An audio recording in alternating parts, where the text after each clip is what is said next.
Get Out of Bed by Robert Munsch. Illustrated by Alan and Lee Daniel.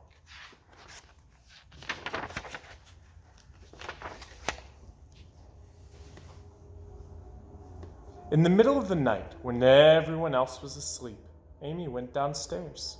She watched the late show, the late, late show, the late, late, late show, the early, early, early, early show, and finally went to bed because she was feeling somewhat tired. The next morning, everyone came to the breakfast table, except Amy. "Well, where's Amy?" said her father. "Where's Amy?" said her brother. "Amy is asleep," said her mother. "I've called her 5 times and she is still asleep. What are we going to do?" "Well, no problem," said her brother. "I can get her up." Amy's brother ran up the stairs and yelled as loudly as he could, "Amy!" Amy snored. Zzz. "Fine, be late for school," he said. "See if I care." And he ran back downstairs. "Well, I know what to do," said Amy's father. He walked up the stairs and said in his sternest father voice, "Amy, if you don't get out of this bed this instant, I'm going to be very mad." Amy snored. Zzz. He went back downstairs and told Amy's mother, "Your daughter will not get up." "Well, I have something that sometimes works," she said.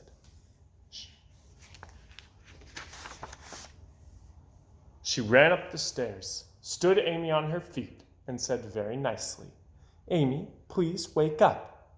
Amy fell over and went to sleep on the floor. Zzz. Her mother ran back downstairs and said, "I can't get her up. I can't get her up." "Oh no," said her father. "I have to go to work." "Oh no," said her brother. "I have to go to school." "Well, I have to go to work too," said her mother. "But what are we going to do with Amy?" "Well, let's take her to school in her bed," said her brother. Amy's mother and father looked at each other and said, "Good idea." So they put Amy back in her bed and picked it up. Then they walked out the front door, down the street, around the corner, through the schoolyard, and into the school. They put the bed down in the back of the classroom and left. Later that day, the principal came in and said, "What's going on in here?" Well, I don't know," said the teacher. "It's Amy. She'll not get out of bed." "Well, no problem," said the principal. She walked over and yelled at Amy as loud as she could, "Wake up!" Amy snored. Zzz. "Well, I give up," said the principal. So the teacher taught reading, and Amy didn't wake up. The teacher taught arithmetic, and Amy didn't wake up. They went to gym, and Amy didn't wake up. They went out for recess, and Amy didn't wake up. They had lunch, and Amy didn't wake up. They had art, and Amy still didn't wake up. Finally, it was time to go home. "Call the mother! Call the father!" yelled the principal. "Get this kid out of here!" So Amy's mother came from work, and her father came from work, and her brother came from school. They picked up Amy's bed, carried it home, and all had dinner, except Amy. Amy was still asleep. Zzz. "If she never gets up," said her brother, "can I have her room?"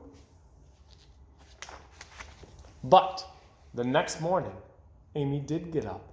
She ran downstairs and said, "Oh, I'm hungry. I haven't eaten in years." "Well, nice to see you," said her mother. "Did you have a nice sleep?" "Wonderful," said Amy. "But I had such strange dreams." Then her mother went to work, and her father went to work, and Amy and her brother went to school.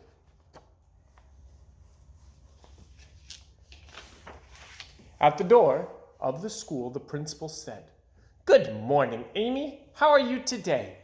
"Oh, wonderful," said Amy. But I had strange dreams last night. Well, I bet, said the principal. Then Amy walked into her classroom, and everyone snored. Zzz. The end.